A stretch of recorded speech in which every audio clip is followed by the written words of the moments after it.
Je l'ai pour nous tous. Mieux vaut la fin d'une chose que son commencement. Alléluia.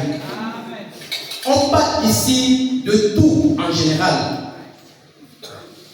Toutes choses que nous connaissons. Ce bâtiment-là a eu fait.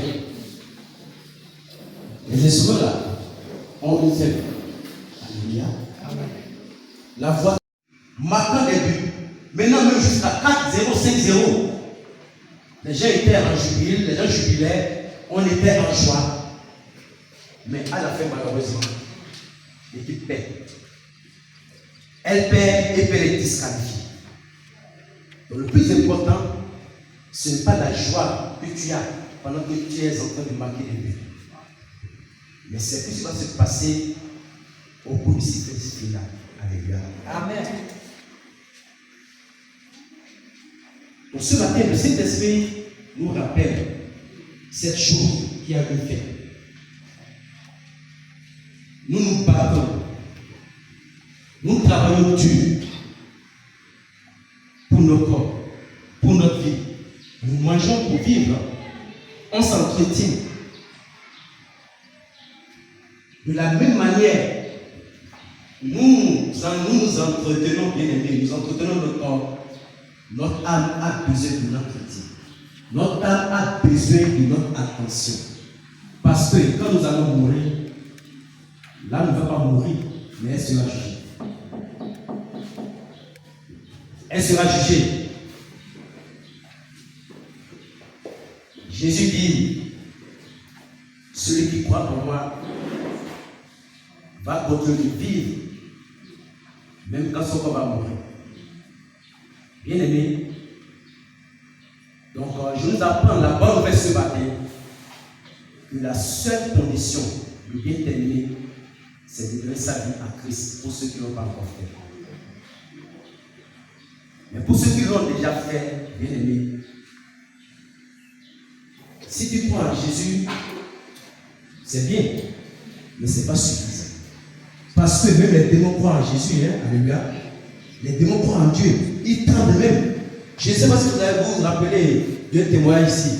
Il y avait quelqu'un qui avait une situation ici, et pendant qu'on faisait tout, il réagissait dans la même vidéo district en février 2014-2024. Le démon était résistant. Il demandait même à l'homme de Dieu, le pasteur, qui es-tu? Mais quand l'ancien allait rentrer dans la salle, il a posé que non, pas toi. Vous comprenez? C'est-à-dire les démons reconnaissent même l'autorité de Dieu. Amen. Alléluia. Ils croient en la naissance de Dieu. Si tu veux seulement te limiter à la croyance en Dieu, ce n'est pas suffisant. Quand tu crois en Dieu, tu viens en Jésus. Les enseignements sont souvent donnés. Mais ce ne sont pas pour une formalité. Mais c'est pour les pratiquer. Alléluia. Je prie ce matin pour nous, Jésus, que le Saint-Esprit soit avec nous, afin que nous puissions avoir une bonne fête. Afin que nous puissions avoir une bonne fête.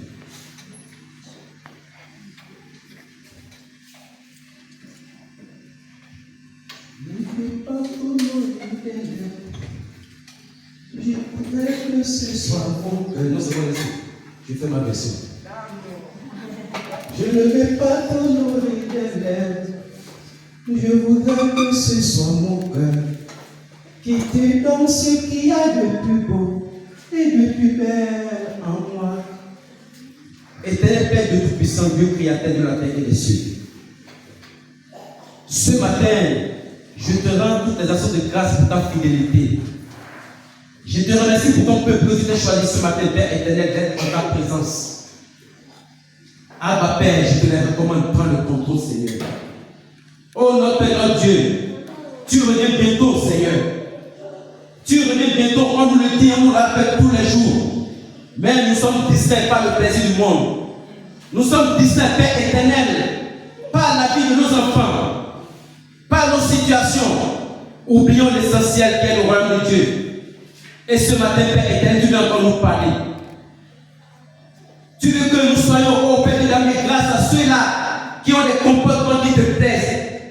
Ce matin, Seigneur, Nous prions que ton esprit soit présent. Qu'il chasse de nous, Père éternel, tout ce qui ne connaît pas, qui ne te glorifie pas au nom de Jésus. Éternel, Père, notre Dieu, nous te recommandons cette parole. Abba, Père, prends le plein contrôle.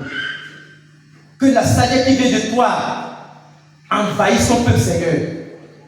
Nous refusons la distraction, Seigneur. Nous voulons nous, Père éternel, soumettre à ta volonté, maintenant et pour toujours. Nous voulons être sensibles, Seigneur, à ta voix, afin que dans notre marche, Seigneur, nous puissions privilégier l'entretien de notre âme au nom de Jésus. Que tout à l'heure nous te revienne, toi qui vis à jamais. C'est dans le Dieu que nous avons ainsi prié. Amen.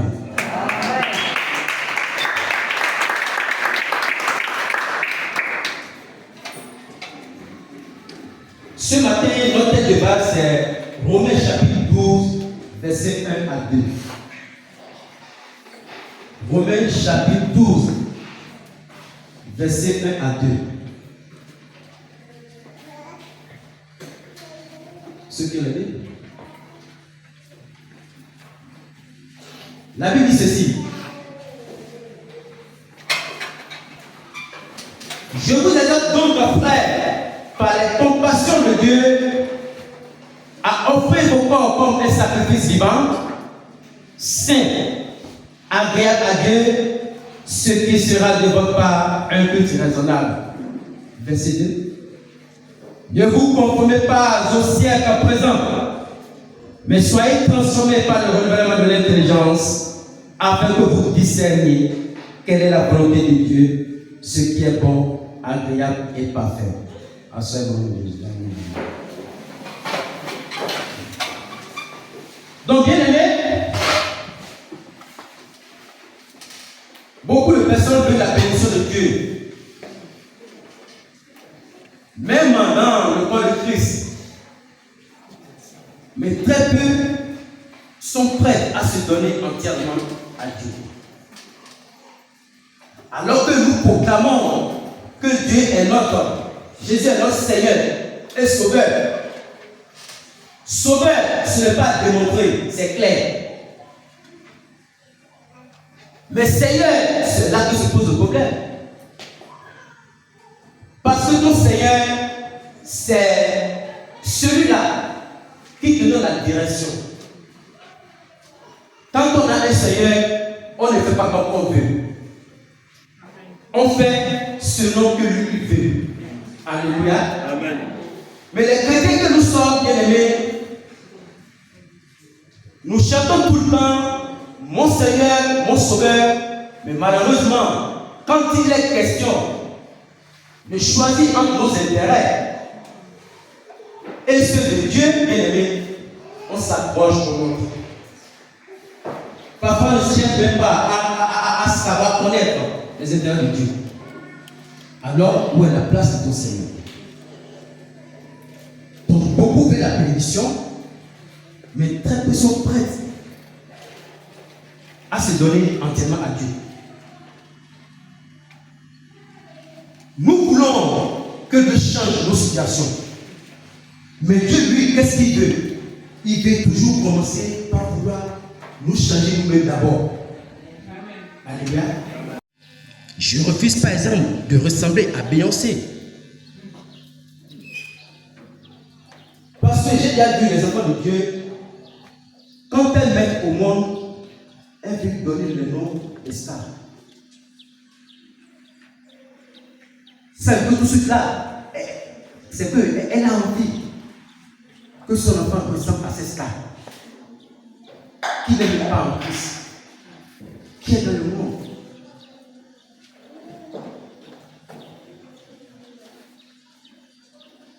Quand j'appartiens à Dieu, je refuse de ressembler à Jennifer Lopez.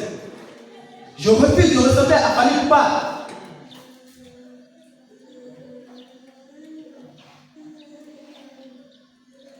Offrez votre corps comme un sacrifice vivant. Quand j'appartiens à Dieu, bien-aimé, je refuse de m'habiller de façon à laisser dépourvu certaines parties de mon corps. Quand j'appartiens à Dieu, Je refuse de m'habiller ceci. J'ai bien entendu les moments dire, oh, tu t'es bien habillé, habillé ceci. Habiller ceci, c'est bien habillé. Allez regarder le dictionnaire. Le mot ceci, ça veut dire attirer sexuellement.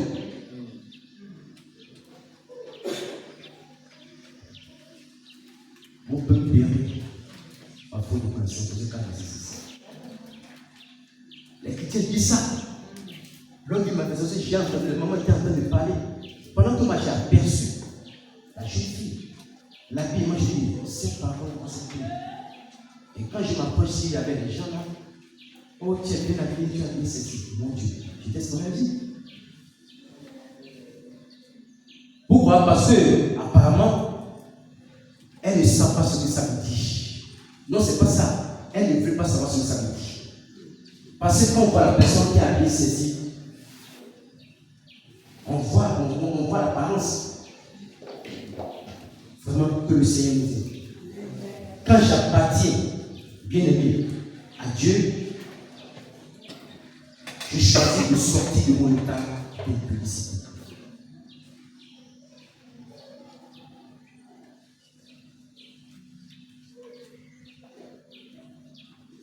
Il ne faudrait pas qu'il y ait tabou par rapport à ça.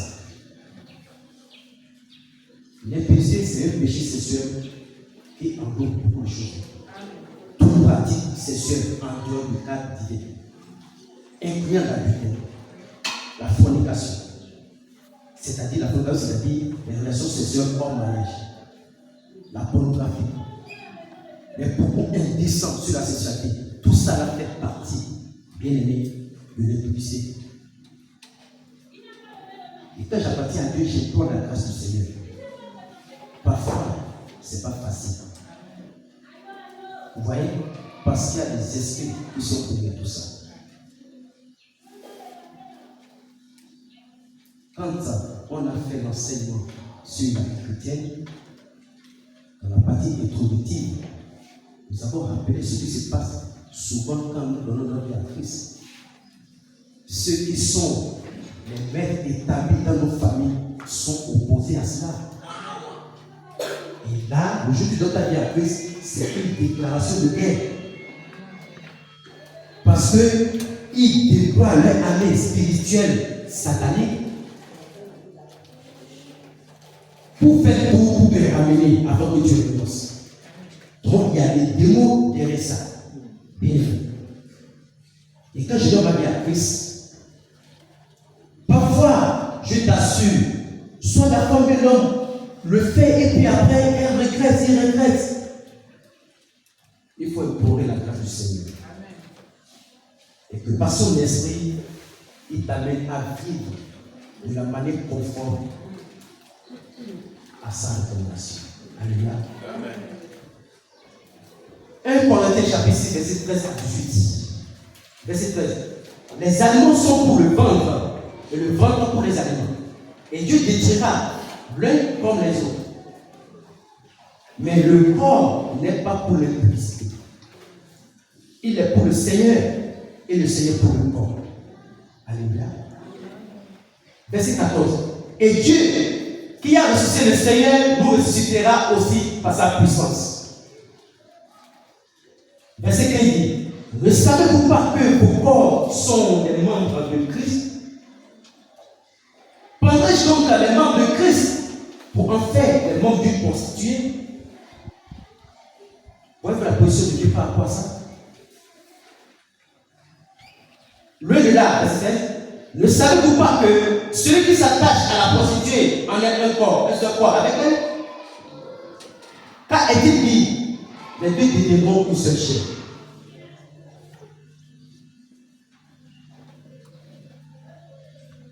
Vous savez, il y a un comportement dans nos assemblées aujourd'hui.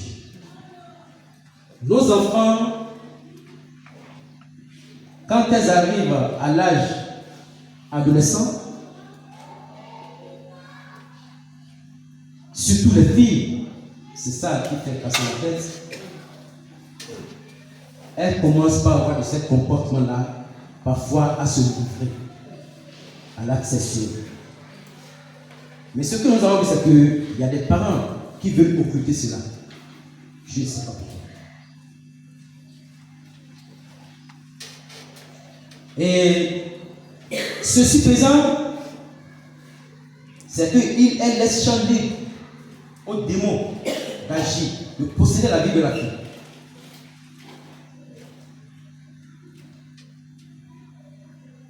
Oubliant que quand ma fille s'accouple avec un homme, surtout les hommes qui ne sont pas en Christ, ils deviennent une seule chair. Pour les démons qui sont dans le corps de ce garçon-là, il y a une transmission et la vie est complète. Au lieu de chercher l'aide dans la famille spirituelle que Dieu nous a donnée, on s'oriente ailleurs. Pourquoi? Parce que on ne veut pas des remarques, on ne veut pas de correction.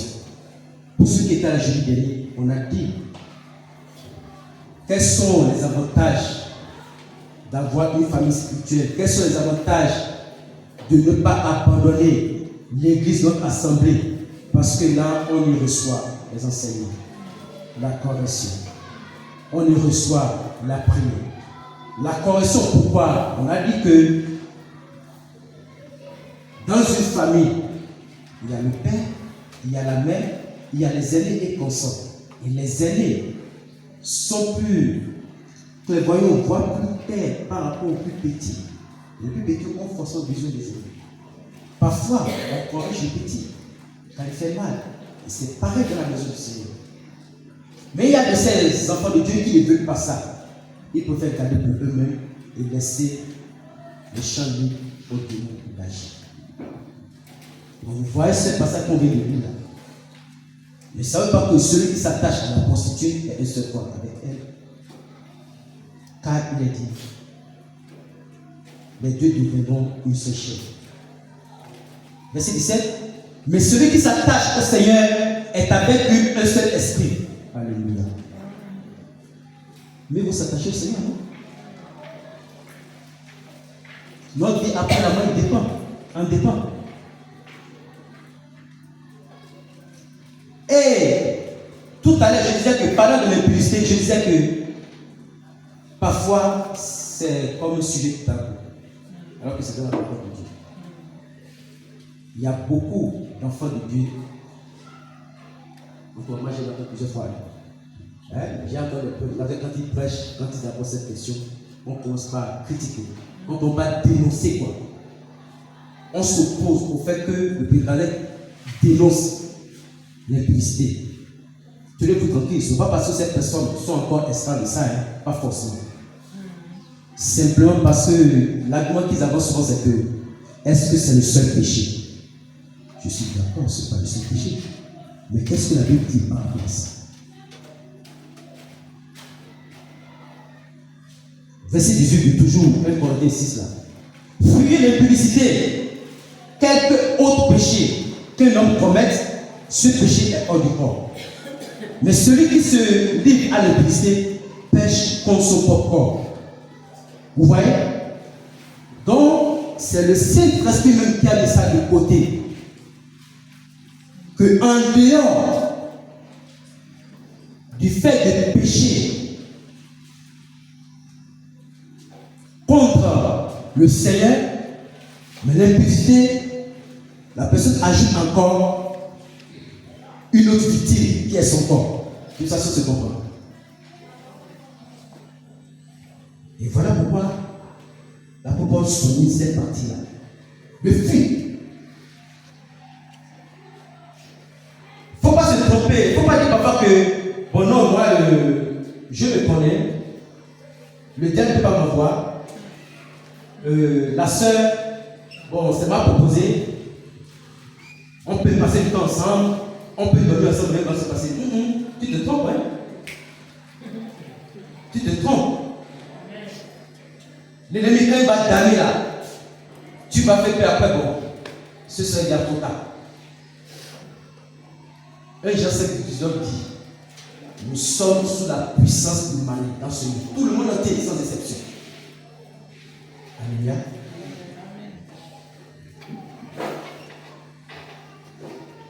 Verset 19. Ne savez-vous pas que votre corps est le temple du Saint-Esprit qui est en vous et que vous avez reçu de Dieu et que vous ne vous appartenez point à vous-même? Votre corps est le temple du Saint-Esprit. Mon corps est le temple du Saint-Esprit. Je ne m'appartiens pas à moi-même. Dès lors que j'ai donné ma vie à Christ, je ne m'appartiens pas à moi-même. On entend ça tous les jours, bien-aimés. Et considérons nos positions.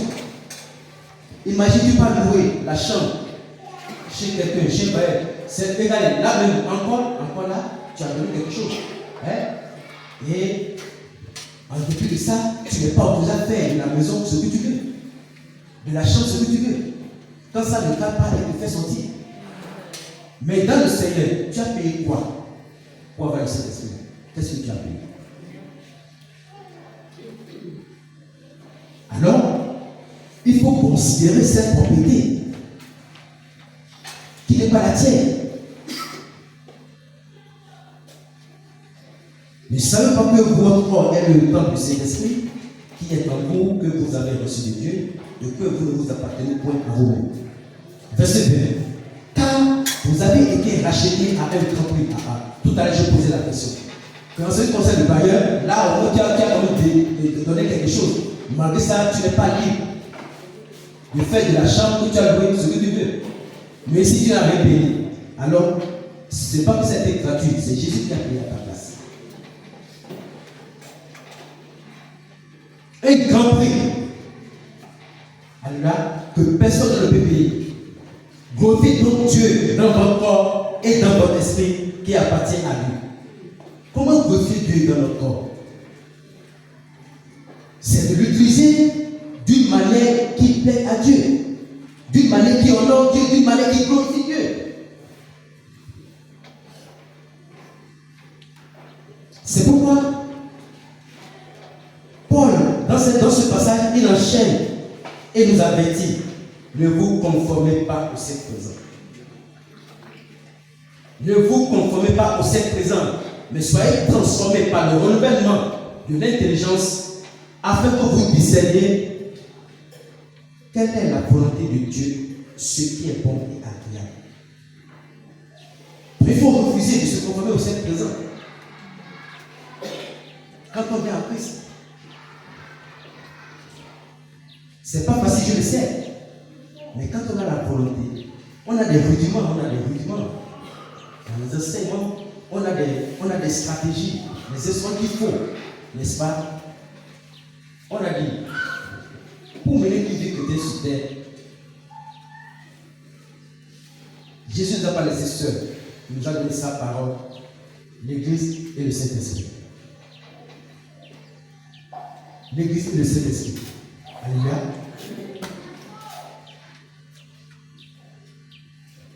C'est pas facile. Mais quand nous implorons l'assistance du Saint-Esprit, c'est lui qui sait nous guider.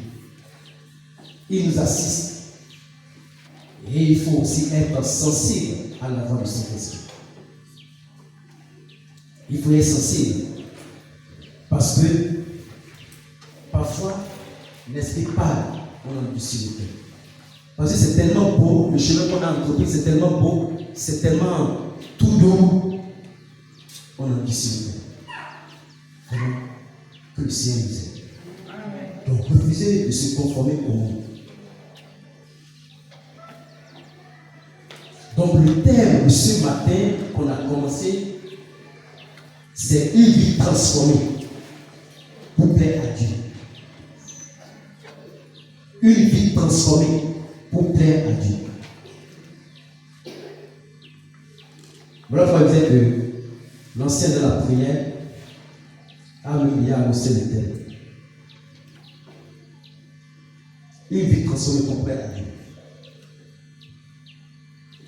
Donc, le monde dans lequel nous sommes bien aimés, le monde dans lequel nous sommes là, est amené de beaucoup de changements.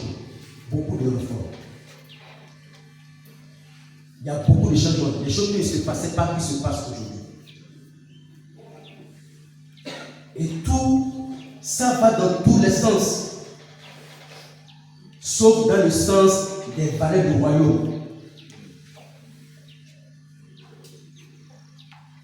J'ai parlé de l'habillement par exemple. Mais permettez-moi de parler aussi un peu de l'ordre dans le foyer. Ceux qui nous gouvernent, on parle de nouvel ordre mondial. Donc tout va, ça va dans tous les sens. Sauf dans le sens des valeurs du royaume.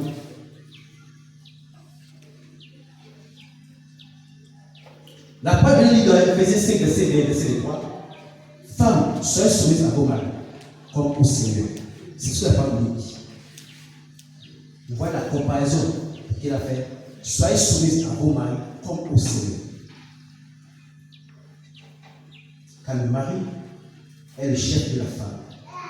Comme Christ est le chef de l'Église, qui est son corps et dont il est le sauveur.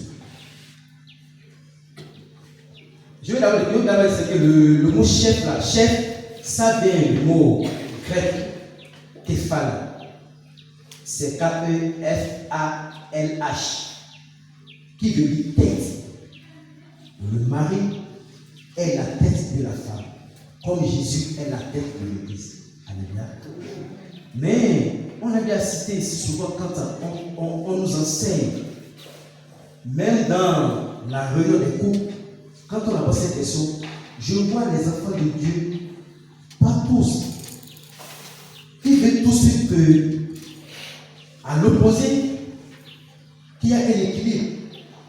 On dit tout de suite, ok, bon, si la femme est soumise à l'homme, maintenant, qu'est-ce qu'il faut parler? Il ne faudrait pas que l'homme aussi prenne la femme comme son esclave. Quand l'esprit de Dieu est en train de parler, est-ce que ça veut dire qu'il y a des esclaves existants?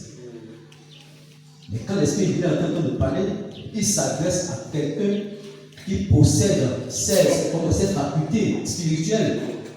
C'est un langage spirituel. Mais pourquoi à chaque fois on veut équilibrer? Parce qu'il faut observer si on n'a jamais observé. Toutes les fois qu'on a posé cette question, tu vas voir que les gens essaient tout de suite. Il y a un truc pour équilibrer. Tout de suite. Vraiment que le Seigneur nous aide. Afin que nous soyons vraiment soumis à sa parole. Donc dans le foyer, même si l'homme est chômeur, même s'il ne travaille pas, parce que j'ai entendu ici, lors d'un enseignement de couple, une sœur se lever, la question qu'elle a posée c'est que maintenant l'homme, il ne fait rien, il ne travaille pas, il est chômeur, et puis il doit contrôler les années, de mon Dieu. Ça c'est pour le monde. Une sœur, là, je vous assure. Donc ça veut tout de suite là. Elle s'oppose à la parole de Dieu, elle veut modifier ça. Mais ce n'est pas de sa faute, c'est l'ennemi qui fait ça. Donc même si le monsieur, il est chômeur, on a des femmes qui sont chefs d'État, non? Est-ce que pour autant, dans la maison, elle va se prendre comme président devant son mari? On a vu des femmes qui sont leaders de l'église, pasteurs locaux des églises. La dame a juste meilleur. J'ai entendu son témoignage. Au foyer, elle se ramasse. Alors que c'est elle qui est le pasteur principal de l'église où prie son mari aussi. Alléluia. Parfois, il y en a qui disent que mon mari et moi, nous entendons. On s'est entendu, ça ne nous dérange pas. Oui, si tu es un mari et que tu t'entends avec ta femme pour qu'elle soit la tête, ton chef, comprenez-moi bien, comprenez-moi bien. Pour qu'elle soit la tête, ça que vous deux, vous êtes devenus repères à la parole de Dieu. Vous êtes devenus repères à la parole de Dieu. Parce que ça veut dire que ça veut contredire et renverser l'ordre de Dieu.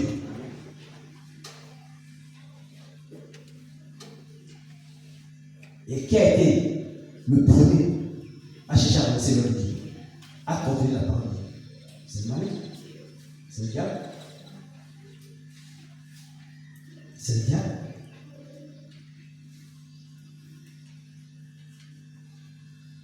Or, il est écrit, je suis l'Éternel, c'est là mon nom. Et je ne donne pas ma gloire à un autre. Ni mon honneur aux idoles. Isaïe 42, verset 6. Ouais. C'est-à-dire, quand tu fais quelque chose qui glorifie le diable, tu donnes la gloire de Dieu au diable. Une vie transformée pour plaire à Dieu. C'est notre Dieu, je le rappelle. On parle d'émancipation, bien sûr. On n'est pas contre l'émancipation, mais qu'on veuille à tout prix ramener la femme au même pied d'égalité qu'un homme, c'est pas mauvais. Mais pour les chrétiens, n'oublions pas l'ordre divin. Parce que la parole de Dieu ne change pas. Ça n'évolue pas, c'est l'autre qui évolue. La parole de Dieu est parfaite. Alléluia.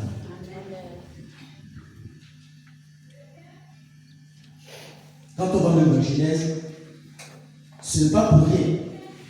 Dieu qui a créé Adam en soufflant dans la poussière peut faire pareil pour elle. Mais pourquoi il a procédé à une intervention? Parce que la première intervention, je sais pas, c'est Dieu qui l'a fait. Parce que la parole dit là qu'il a endormi Adam. On dit c'est l'anesthésie. Je sais pas, c'est l'anesthésie. Il a endormi, il a enlevé deux côtes pour créer Ève.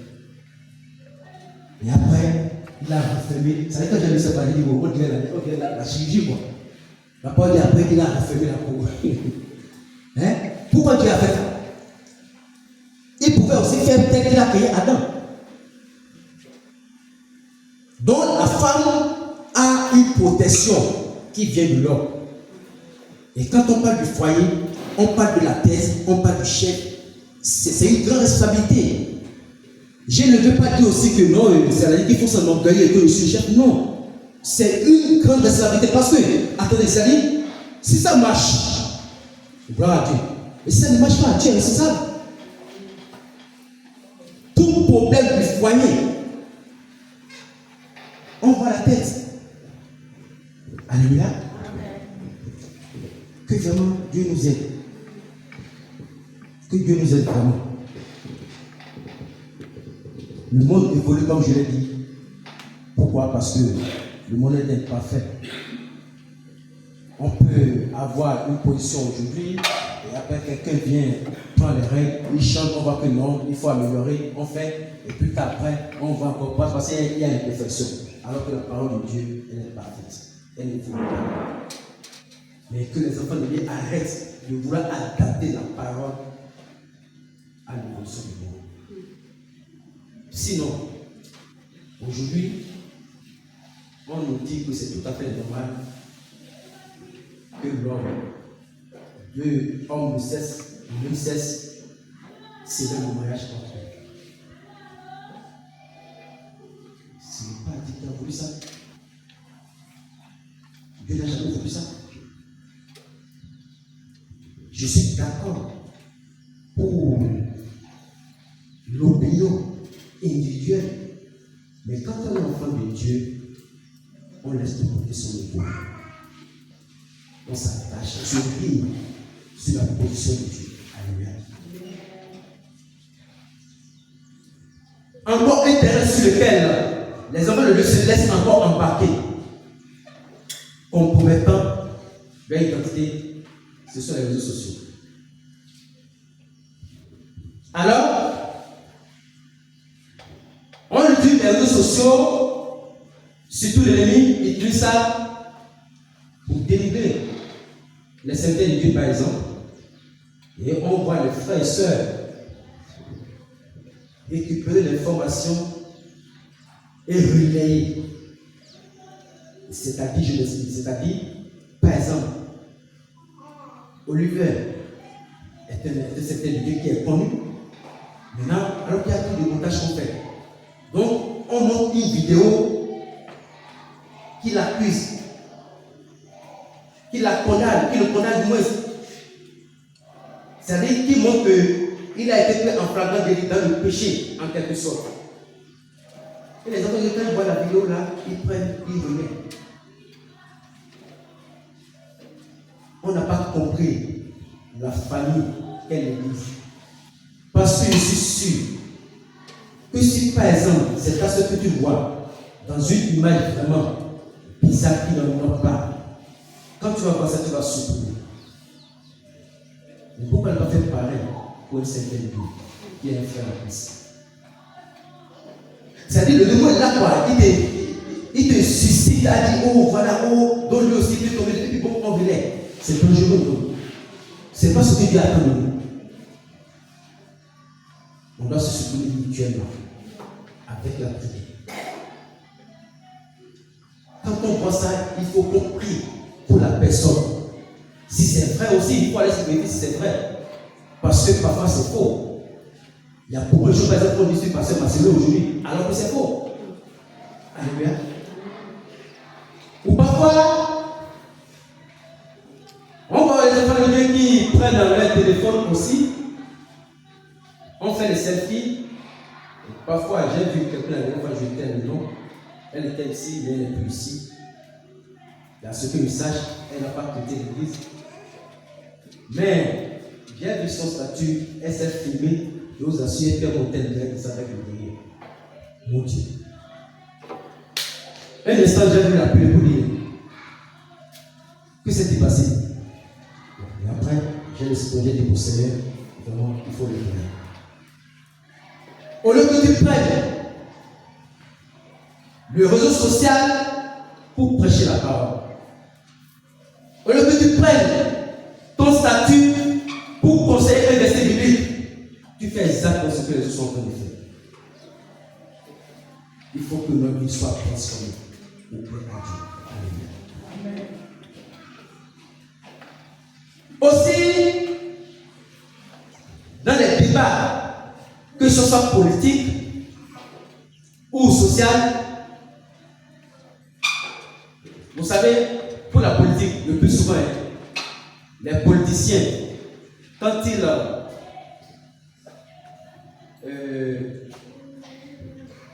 cherchent, ils sont à la conquête du pouvoir, ils sont prêts à tuer, même mensonge.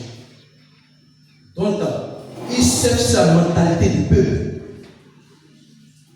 Et c'est ça qu'ils hésitent pour avoir plus de popularité. C'est alors que partout dans le monde, vous voyez ce qui se passe aux États-Unis. Donald Trump s'est dit en France, on a mal le pays. Voyez-vous? Donc, ils cherchent sur ça. Et ainsi, ils font croire à leur peuple que ce sont les expatriés qui sont sur le sol, qui sont à l'origine de tous les maux, de toute la crise sociale. On en a vu ici dans notre nation. Je ne dis pas que tous les expatriés sont sains, même si la personne, même si ce n'est pas le cas, même s'il y a un problème. Et alors, les expatriés, comme on appelle souvent les étrangers, deviennent les victimes, les cibles. Parce qu'il y en a qui ne réfléchissent même pas. Ils pensent que oui, pour régler le problème, il faut s'attaquer à cette frange de personnes alors que Dieu voit étant vulnérable. Est-ce que un instant, bien aimé, parce que moi j'ai posé un problème au lendemain de l'avènement de la libération ici. J'ai posé un problème dans le forum de l'église pour ceux qui se souviennent. Et c'est une seule personne qui a cherché à me soutenir. Ce n'était pas moi, c'est un frère qui l'a vu. N'est-ce pas? Il est né ici. Il est né ici, là, il savait tous ses vies ici. Et là, il rencontre des problèmes. C'est au lendemain de l'avènement là. Il a été menacé au point du bon. C'est qu'il était désemparé. Il dit soit lui, laisse tomber tous ces mouvements camerounais. Et puis il est marché, il est passé des choses comme ça. Et j'ai Parce que le monsieur, il a déposé tous ses papiers pour le renouvellement de son papa. Maintenant, on est en train de le porter. J'ai posé le problème dans le forum. C'est que j'ai interpellé qu'il faut que nous fassions attention parce que nous sommes comme les enfants de Dieu. On ne se sent porté par le débat populaire. Est-ce qu'un instant, on s'est posé la question, quelle est la position de Dieu par rapport à ce débat? Certainement pas. Comme je l'ai dit, je suis d'accord pour le premier. Personnellement, quand on est enfant de Dieu, on laisse son choix de côté, on laisse son goût de côté. On se lit sur la position de Dieu. Psaume 146, verset 9. L'Éternel protège les étrangers, mais il renverse la voie des méchants. Ça veut dire que même si parmi ces étrangers, il y en a qui sont méchants, c'est Dieu qui va s'occuper d'eux. Sans doute que même parmi les autochtones, parmi nous les nationaux, il y en a aussi qui sont méchants. Lévitique 19, verset 33 à 34. Si un étranger vient séjourner avec vous dans votre pays, vous ne l'opprimez pas. Vous ne l'opprimerez point.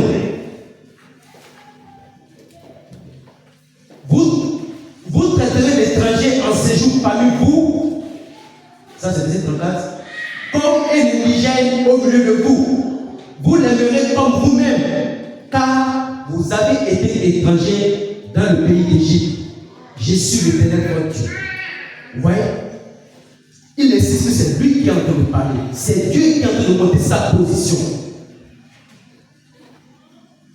Exode 23, verset 9. Tu ne prendras point l'étranger. Vous savez ce que pour l'étranger, car vous avez été étranger dans le pays d'Égypte. Vous voyez? Donc Jésus Dieu identifie les étrangers comme les plus vulnérables dans leur pays d'accueil.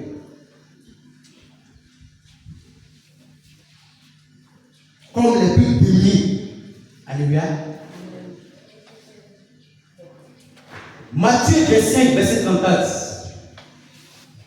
Alors, le roi dira à ceux qui seront à sa droite, venez, vous qui êtes bénis de mon Père, prenez possession du royaume qui vous a été préparé dès la fondation du monde. Verset 34. Car j'ai eu faim, vous m'avez donné à manger. J'ai eu soif et vous m'avez donné à boire. J'étais étranger et vous m'avez recueilli. Verset 38. Quand t'avons-nous vu étranger et t'avons-nous recueilli? Jésus répond au verset 40. Il leur répondra, je vous le dis en vérité, toutes les fois que vous avez fait ces choses à l'un de ces plus petits de mes frères, c'est à moi que vous les avez faites. Alléluia.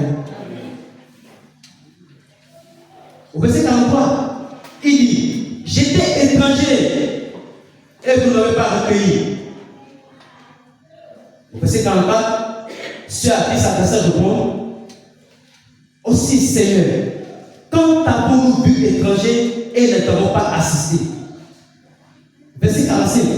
Et lui leur répondra, je vous le dis en vérité, toutes les fois que vous n'avez pas fait ces choses à l'un de ces plus petits, c'est à moi que vous ne les avez pas fait. Alléluia. Voyez-vous, vous savez, il y a plein de situations comme ça. Même en milieu professionnel, où nous nous comportons de façon du monde, de façon habituelle. Ce n'est pas ce que Dieu attend de nous. Alléluia. Colossiens 3, verset 17 dit ceci. Colossiens 3, verset 17. Et quoi que vous fassiez, en parole ou en œuvre, faites tout au nom du Seigneur Jésus. En rendant par lui des actions de grâce à Dieu le Père. Voyez-vous, quoi que nous fassions en tant qu'enfant de Dieu, on fait tout. On doit faire tout, on est censé tout faire au nom du Seigneur. Quand on s'attaque à l'étranger, ce n'est pas au nom du Seigneur que ce n'est pas sa position.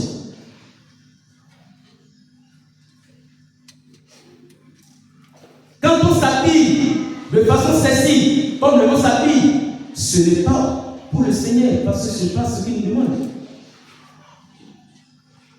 Alléluia. Nous devons tout faire au nom du Seigneur pour que nous fassions tout sans exception. Pourquoi?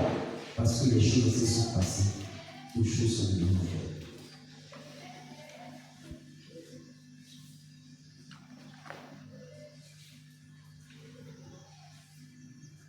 Nous continuons. On ne peut pas aussi simplement dire non au monde sans dire oui à quelque chose de bien. Parce qu'à mon avis, il faut dire non. Il faut passer au monde.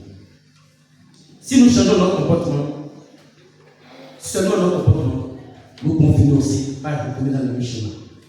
Pour cela, Paul a révélé le secret de la vraie transformation. Soyez transformés par le renouvellement de notre intelligence. Quand notre façon, notre manière de penser change, notre manière de vivre aussi change. Absolument. Et c'est là le témoignage de notre nouvelle identité. De notre façon de penser. Quand ça change, notre manière de vivre aussi change. Et ça témoigne de notre nouvelle identité. Ainsi, l'homme commence à s'aligner sur la pensée de Dieu. Et quand l'homme s'aligne sur la pensée de Dieu, on fait la volonté de Dieu. Et il y a une nouvelle capacité qui apparaît, le discernement. Parce que si on est dans la volonté de Dieu, dans les situations, parce que ne vous y trompez pas. Un piège 7-8, notre adversaire le diable reconnaît le nom du sang. Il va toujours prendre des pièges, il n'y a rien à faire. Mais quand on veut marcher dans la volonté de Dieu, il y a le discernement spirituel. Alléluia. Le discernement spirituel. Toujours en toute situation.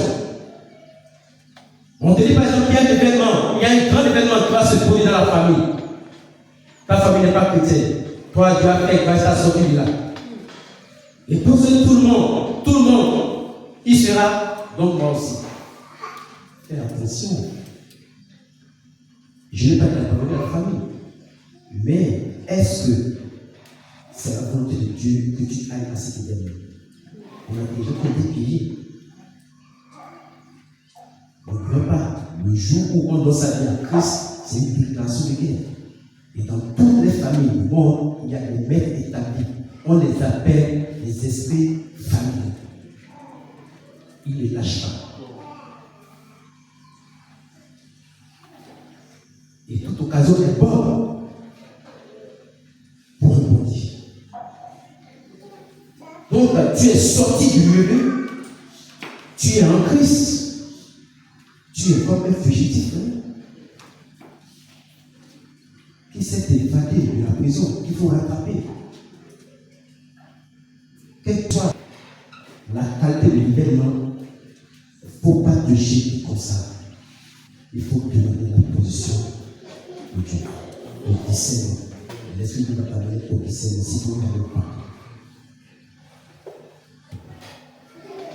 Vous savez, quand le pasteur Paul était là, non? Elle a fait un témoignage ce qu'elle a eu dans sa famille. Père, mère, mais l'Esprit a dit non, tu ne faut pas y aller. Il y a un piège là. Alléluia. Pourquoi? Parce qu'elle a la pasteur Paul nous a dit qu'elle, en tout cas, tout ce que si Dieu ne dit pas, elle est comme ça. Je prie que ce soit aussi notre amour de Jésus. Parce que c'est très important. Là, on ne pourra pas se tromper. Ou bien il y a une nouvelle société qui a ouvert sa porte à Nekabaladi. Toujours quand on amène là-bas, on se fait de l'argent. Moi-même, je vais y aller. Attention. Oui, il y a de l'argent. Facilement. Tout ce que tu peux vendre, tu peux gagner de l'argent. On gagne beaucoup d'argent, d'accord. Mais est-ce que Dieu te veut là-bas? Si tu ne fais pas attention, peut-être ta présence là-bas sera le départ de ta mort spirituelle. Faisons attention, je t'assure. Tu vas gagner beaucoup d'argent, bien sûr. Peut-être c'est le départ de ta mort spirituelle. Et qui parle de mort spirituelle évoque la possibilité de la paix du salut. que c'était un homme de Caïn et l'argent. C'était son âme. Il ne faut pas suivre. Quand c'est facile, on veut se lancer dedans. Quand c'est bon, quand c'est joli, non. Il faut toujours avoir le discernement. Parce que quand l'argent donne l'argent devient ta priorité absolue. Bien aimé, il prend la place de Dieu. Parce qu'on a des gens se lancer comme ça. Même dans nos propres foyers, on a des gens pour démontrer la différence. C'est que non, ça là, regarde. Attends, tu veux quoi? Est-ce que c'est ce que Dieu veut pour toi?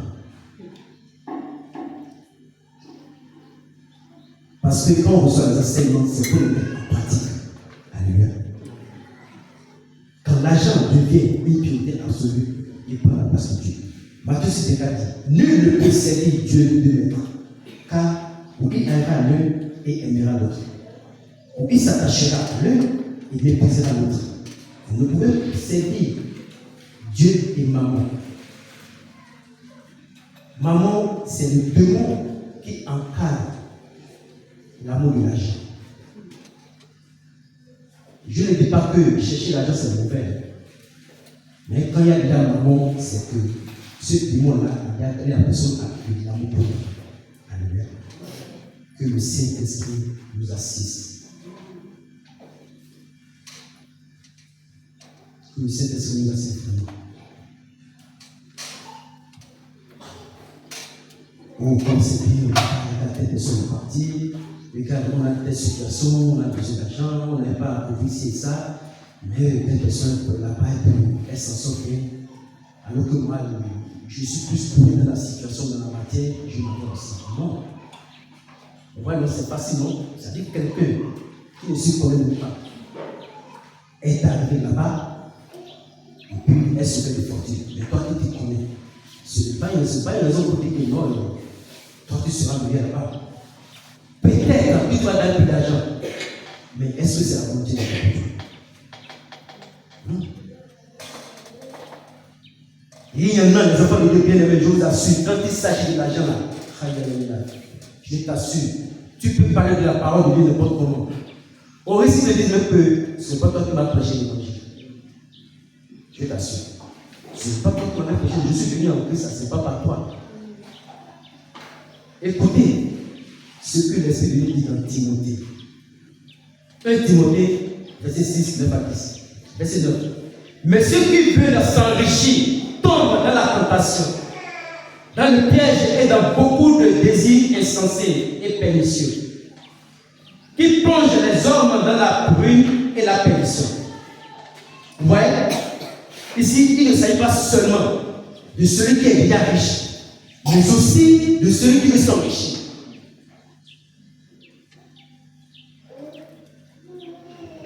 Et au verset 10, car l'amour de l'argent est une racine de tous les maux. Et quelques-uns, en étant possédés, se sont égarés de la foi et se sont jetés eux-mêmes dans bien de tourments.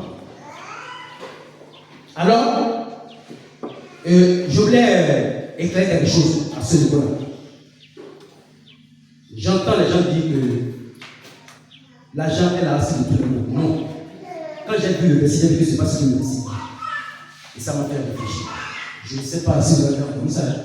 Oh, l'argent, l'argent, c'est la racine de tous les maux. Non. Le verset ne dit pas ça. Le verset dit l'amour de l'argent est la racine de tous les maux. Donc il y a une différence. Il y a une différence entre l'argent et l'amour de l'argent. Il y a une différence. Donc c'est l'amour de l'argent, n'est-ce pas, qui est la racine de tous les maux. Quelqu'un qui a l'argent n'est pas forcément égaré. Le fait que tu sois riche ne fait pas forcément de toi un égaré. Ce n'est pas ce que le verset dit. Mais le danger, c'est que tu aies l'amour de l'argent. Donc quelqu'un qui a déjà l'amour de l'argent, il est déjà égaré. Donc le danger, c'est l'amour de l'argent. Donc une fois encore, bien aimé, ce verset ne dit pas que l'amour est le symbole du mal. Alléluia. Mais le verset dit avec précision que c'est la racine. L'amour de l'argent est la racine. C'est-à-dire que tous les mots que tu connais, tous les mots, tous les péchés que vous connaissez, ont une source dans l'amour de l'argent, pas dans l'argent, dans l'amour de l'argent. Si tu as l'amour de l'argent, bien aimé, tu es exposé à toutes sortes de péchés. Si tu as l'amour de l'argent, tu es exposé à toutes sortes de péchés. C'est ce que tu as dit. C'est que tu peux avoir l'argent et être quelqu'un de bien. Être quelqu'un vraiment qui est attaché à la parole de Dieu. Mais si tu as de l'amour pour l'argent, bien aimé, là, c'est compliqué. Donc il ne suffit pas d'avoir, mais il suffit seulement d'avoir de l'amour pour l'argent. Et ici, ce n'est pas ceux qui sont seulement riches, mais ceux qui ont l'amour de l'argent. C'est-à-dire, si tu aimes l'argent, même si tu n'en as pas encore, le jour où tu en auras, bien aimé, alors là, tu seras exposé à toutes sortes de péchés là. C'est pour cela qu'on entend dire souvent, tel homme était sage. Il était aimant, il était calme. Il était humble. Il était posé, il était gentil, respectueux. Mais depuis qu'il y a l'argent là, il est devenu adultère, il est devenu orgueilleux, il est devenu arrogant. Non, il est devenu très dur. On accuse l'argent. Que c'est l'argent qui l'a poussé à être orgueilleux. Que c'est l'argent qui l'a poussé à être adultère. Que c'est l'argent qui l'a poussé à être dur envers les gens. Ce n'est pas l'argent qui l'a poussé à être tout ça. C'est l'amour de l'argent qui était déjà en lui. Parce que l'amour de l'argent est la racine, elle est déjà une racine. Alors qu'on sait qu'une racine produit plus tard des fruits. La racine était déjà là, mais quand l'argent est venu, on est en train de voir tout ce qu'on a entendu de voir de la personne. Amen. On peut voir quelqu'un, il est sage, il est humble, il est calme. Il est respectueux avec tout le monde. Mais au fond de l'eau, on ne voit pas ce qui est au fond. Seul Dieu qui connaît les cœurs. Alléluia. Donc la personne on le voit, mais on ne voit pas la racine. On ne voit pas la racine, on ne voit pas l'amour de l'argent. Alléluia. Et c'est un jour qu'il en aura, bien aimé, que vous verrez ce qui a été produit par cette racine qui est l'amour de l'argent. Voilà pourquoi au verset 10, il est dit que quelques-uns en étant possédés par l'amour de l'argent, bien sûr, se sont égarés de la foi. Bien aimé, savez que si tu as l'amour de l'argent, tu seras tôt ou tard égaré. Loin de la foi, c'est la parole qui le dit.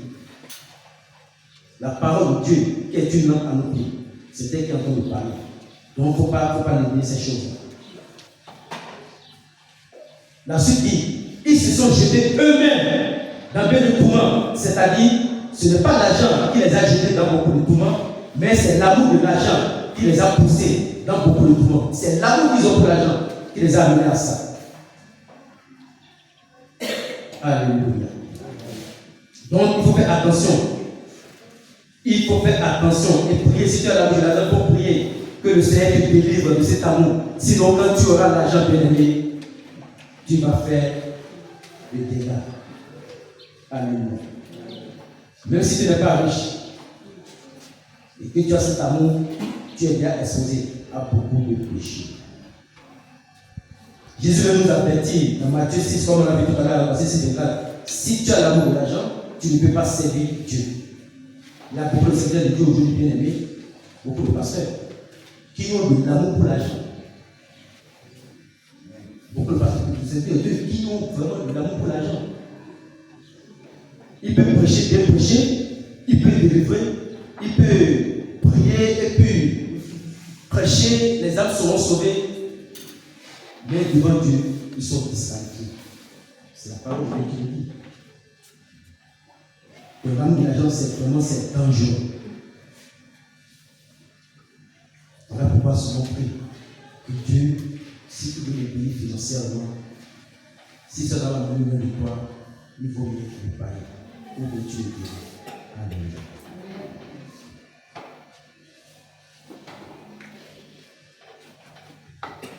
On ne peut pas servir Dieu et maman. Dans la vie professionnelle, bien aimé, 1 Timothée 6, verset 1 dit ceci: que tous ceux qui sont sous le joug de la servitude regardent leur maître comme digne de tout honneur, afin que le nom de Dieu et la doctrine ne soient pas blasphémés. Verset 2: et que ceux qui ont des fidèles pour maître ne les méprisent pas sous prétexte qu'ils sont frères, mais qu'ils les servent d'autant mieux que ce sont des fidèles et des bien-aimés qui s'attachent à leur faire du bien. Enseigne ces choses et recommande-les. Alléluia. Encore une fois, bien-aimé, la volonté de Dieu pour le chrétien est qu'il faut honorer l'employeur. Ça, nous sommes dans le domaine professionnel.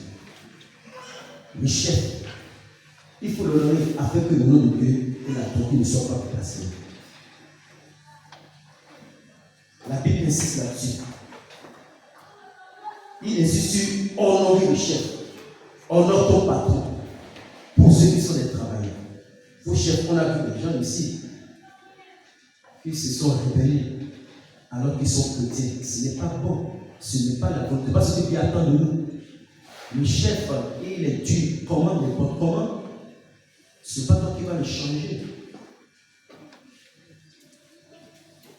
Parce que en le respectant, ce n'est pas lui, tu honores Dieu. Alléluia. Tu honores Dieu. Donc là où tu travailles, que tu sois au privé, au public, même dans le gouvernement, il faut honorer ton chef pour la gloire de Dieu bien-aimé. Une vie transformée pour plaire à Dieu. Si tu veux plaire à Dieu bien-aimé, respecte ton chef, quels que soient ses défauts. Au verset 2, il dit que ceux qui ont des fidèles pour maître ne les méprisent pas. Donc, si ton patron est un frère dans le Seigneur, peut-être que vous priez ensemble dans la même église locale. Bien aimé. Peut-être que vous êtes quand même dans un ministère à l'église. Il faut l'honorer. Alléluia. Il faut l'honorer. C'est ce que Dieu attend de nous.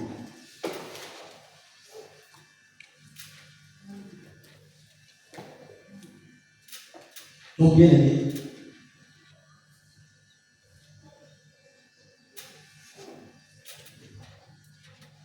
Romain nous montre ce matin, ce n'est pas seulement un conseil spirituel, mais une trajectoire claire. Si on plaît à Dieu, on se consacre à Dieu pour une transformation, et puis on a une direction. Alléluia. Mais la vraie question que ce n'est pas que fait le monde, mais à qui appartient ma vie. Tant que nous gardons encore une partie de nous, bien aimés, on reste la conscience, reste encore incomplète. Alléluia. Amen. Que le Seigneur dise sa parole. Amen.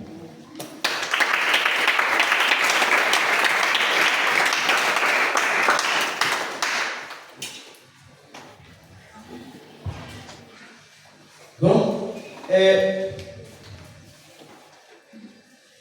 si tu es là et tu reconnais que tu t'es laissé influencer par le monde,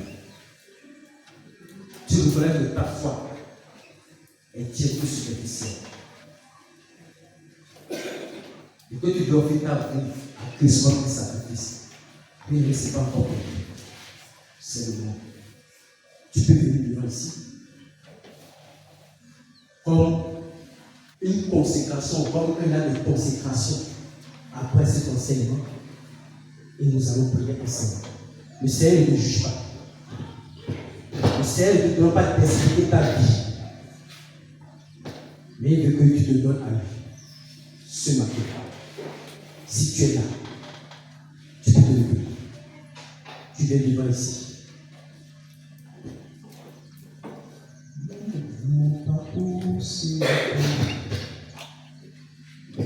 Dans mon parcours sur la terre, tout peut sombrer.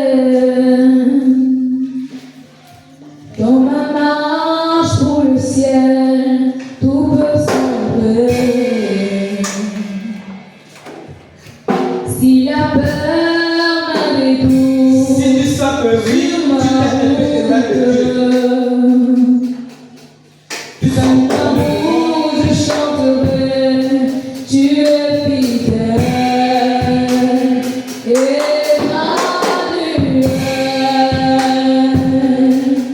Emmanuel, Emmanuel,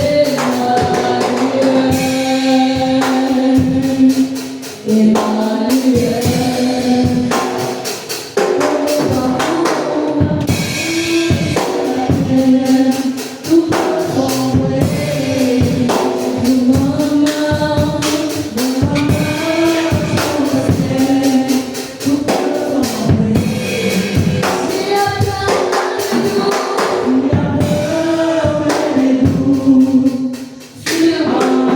Éternel, nous voulons bénir ton nom,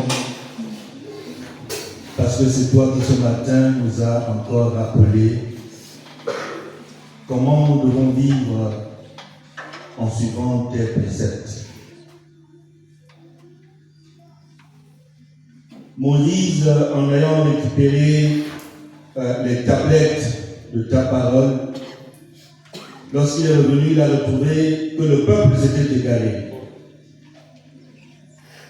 Et nous, aujourd'hui, nous connaissons ta parole parce que la révélation chrétienne repose sur le fait glorieux qu'à la croix, tu as tout accompli, tu as tout payé. Et tu nous as laissé ta parole, qu'est la Bible. Nous pouvons la lire, nous pouvons te comprendre, nous pouvons comprendre les pensées de ton cœur pour nous. Seigneur, ma prière est que nous nous y conformions et que nous puissions pratiquer, Seigneur, ta parole. Ton serviteur ce matin nous a rappelé les fondamentaux de la vie avec toi. Aide-nous à les inscrire sur la table de notre cœur. Et que chaque jour, lorsque nous nous levons le matin, Seigneur, nous puissions regarder notre cœur pour pouvoir l'approcher de toi. Parce que c'est toi qui as la vie. C'est toi qui conduis notre journée. Et c'est toi qui peux faire en sorte que les rencontres, les habitudes, toutes ces choses-là changent par ta grâce. On ne peut être transformé que lorsqu'on a un cœur proche de toi. Aide-nous à nous rapprocher chaque jour. Aide-nous à vivre une vie qui dépend de toi. Merci Jésus pour ce matin. Bénis et remplis ton serviteur de manière à ce que chaque jour, il ait un message nouveau. Qu'il ait un message, Seigneur, qui nous rappelle ta présence dans nos vies. Reçois toute la gloire, toi qui la mérites. Nous te bénissons et te célébrons dans le bon nom de Jésus-Christ.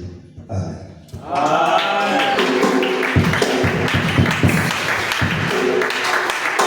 Amen. Amen. Amen.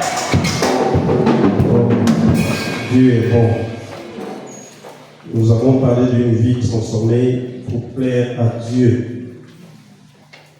Donc, c'est s'éloigner de tout ce qui nous empêche, c'est de s'éloigner de tout ce que le monde nous propose.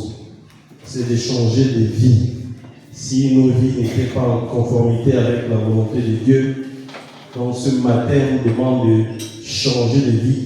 Et puis, nous allons plaire au Seigneur. C'est comme un père qui fait ses enfants et ses enfants doivent obéir à papa. Un enfant qui n'obéit pas à papa, soyons sûrs, ce dernier ne risque pas de bénéficier des biens de son père. Amen, amen. Donc la vie que nous menons reflète la vie familiale avec Christ. Amen, amen. Donc nous sommes interpellés, nous tous, chacun de nous devons nous examiner en disant, est-ce que ma vie est transformée pour plaire au Seigneur? Quand tu te regardes, tu dois te sentir un enfant aimé de Dieu. Amen, amen. Donc, nous allons continuer pour aller petit à petit vers la fin. Nous allons passer, mais avant d'aller aux offrandes, j'avais une pensée qui m'arrivait comme ça. C'est-à-dire que vous êtes venus, vous avez des fardeaux. Je ne sais pas lequel. Quelqu'un est venu ce matin, sûrement avec un problème. Mais avec la honte, tu as peur pour qu'on prie pour toi. Ou tu as un parent qui est malade. Nous allons appeler l'ancien Jean. il va venir prier. Il va prier pour vous. Moi, j'ai un sujet de prière. Mon sujet de prière, c'est que j'ai ma fille du côté de l'hypothèse. C'est hier qu'elle a constaté qu'elle avait une boule au niveau du sein. Donc, quand elle a palpé son sein, sa mère a palpé, elle a constaté qu'elle a une boule. Et du coup, sont dans l'inquiétude. Et nous savons que le sein est une partie sensible. Et nous connaissons ce que la maladie peut faire au niveau du sein. Nous parlons de octobre rose, n'est-ce pas? Que c'est le cancer de sein. Bon, je ne sais pas si c'est ça, mais je veux qu'on prie pour cela. Parce que quand on me met un sujet comme ça à cœur, j'ai déjà prié et j'ai la foi. Mais je sais qu'avec vous, encore plus, Dieu va entendre nos prières. Ça, c'est ma requête. Amen, amen. Donc, si toi, comme moi, ce matin, tu as une difficulté, tu as un problème, tu vas venir ici pour que dans ces gens prie pour ton parent, prie pour toi. Amen, amen. Dieu ne parle pas en vain. Est-ce que vous avez compris? Amen. Ancien Jean, si vous pouvez arriver. Est-ce qu'il y a quelqu'un qui a une difficulté particulière? Est-ce que tu as un problème dans la famille? N'ayez pas honte. Autant que nous sommes là, nous avons des problèmes. Donc si tu penses que tu n'as pas de problème, ça c'est toi qui le vois. Mais moi, j'ai déjà donné ma difficulté ce matin.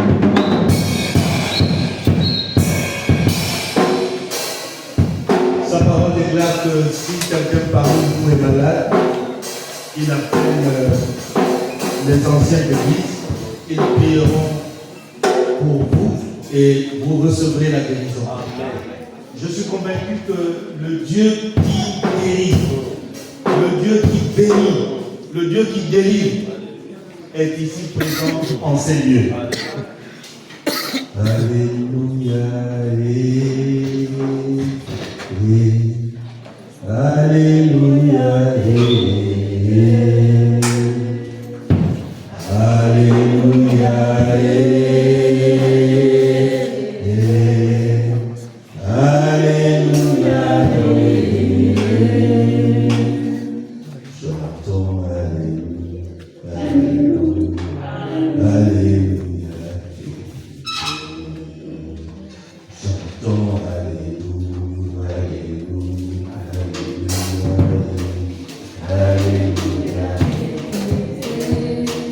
Ensemble. Alléluia.